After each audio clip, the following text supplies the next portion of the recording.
আমাদের সবাইকে তুমি ইজ্জতের জীবন দান করো আল্লাহ, আমাদের ঈমানকে মজবুত করে দাও আল্লাহ। নামাজে এমন কি মজা, এমন কি স্বাদ যে সাহাবায়ে কেরাম যুদ্ধের ময়দানেও নামাজ ছাড়ে নাই। আল্লাহ আল্লাহ, নামাজে এমন কি আছে যার কারণে মওলা আলী শেরে খুদা নামাজের ভিতর দাঁড়িয়েছেন, তীর বের করলেও খবর হয়নি। আল্লাহ, নামাজে এমন কি স্বাদ, এমন কি মজা।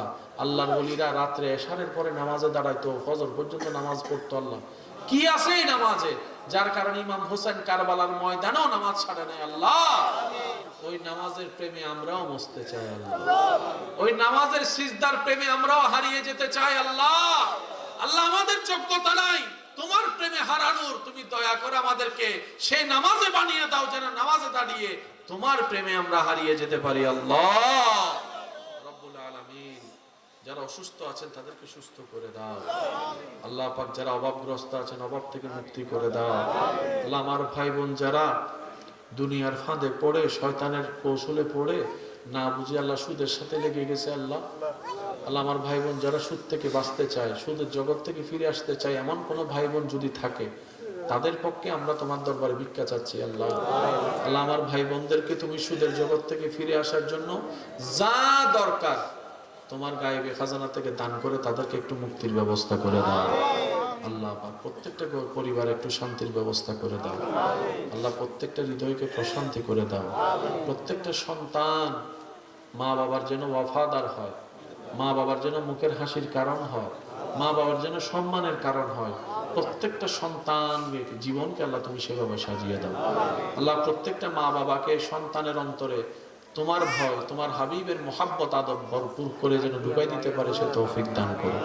আল্লাহ, স্টেজে যারা আছেন, সামনে যারা আছেন, যার যে মনের চাওয়া, যার যে মনের ফরিয়াদ, আল্লাহ তুমি একটু দয়া করে দাও না। তোমার ভান্ডারে কমতি নেই তো আল্লাহ, দিলেও কমবে না তো, একটু দাও না আল্লাহ, একটু দাও না আল্লাহ, আমাদেরকে একটু মাফ করে দাও না আল্লাহ, তুমি মাফ করে দাও না আল্লাহ। আল্লাহ, প্রবাসী ভাইরা বড় মুসিবতে আছেন। আল্লাহ আল্লাহ, আমার প্রবাসী ভাইদেরকে তুমি হেফাজত করো। আল্লাহ, প্রবাসী ভাইদের জানামালকে হেফাজত করো। আল্লাহ, নিজের জন্য যায় নাই তারা, শুধু পরিবারের মুখে একটু হাসি ফুটানোর জন্য নিজের জন্মভূমি ছেড়ে চলে গেছে। আল্লাহ আল্লাহ, আমার প্রবাসী ভাইদেরকে আল্লাহ মজবুত করে দাও। আল্লাহ, তাদের ঈমানের শক্তিকে আল্লাহ অন্তরের শক্তিকে আরো বাড়িয়ে দাও। আল্লাহ, রোজগার ইনকামের মধ্যে সব ঘরের অভিভাবক যারা আছেন, কর্তা আছেন, যারা ইনকাম করে, আল্লাহ তাদের ইনকামের মধ্যে বরকত দান করো। আল্লাহ, স্বামী স্ত্রীর ভিতরে মহাব্বতের সম্পর্ক বানিয়ে দাও। আল্লাহ, প্রত্যেকটা স্বামীর অন্তরে স্ত্রীর প্রতি মহাব্বত, মায়া, ভালোবাসা সৃষ্টি করে দাও। প্রতিটি স্ত্রীর অন্তরে স্বামীর প্রতি ভক্তি, শ্রদ্ধা, সম্মানের ব্যবস্থা করে দাও। রব্বুল আলামিন, আমরা সবাই যেন তোমার নবীর ওয়াফাদার উম্মত হয়ে হাসরের ময়দানে গিয়ে তোমার নবীর মুস্কি হাসির কারণ যেন আমরা হতে পারি। আল্লাহ, সেই উম্মত আমাদেরকে তুমি কবুল করো। আল্লাহ, আমাদের ইবাদতের জিন্দেগি দান করো, ধৈর্য সহ্যের মাধ্যমে শুকরিয়া আদায় করার তৌফিক দান করো। ওয়া সাল্লাল্লাহু তাআলা আলা খায়রিল কিবরির রাসূল মুহাম্মাদিন ওয়া আলা আলিহি ওয়া সাহবিহি আজমাইন।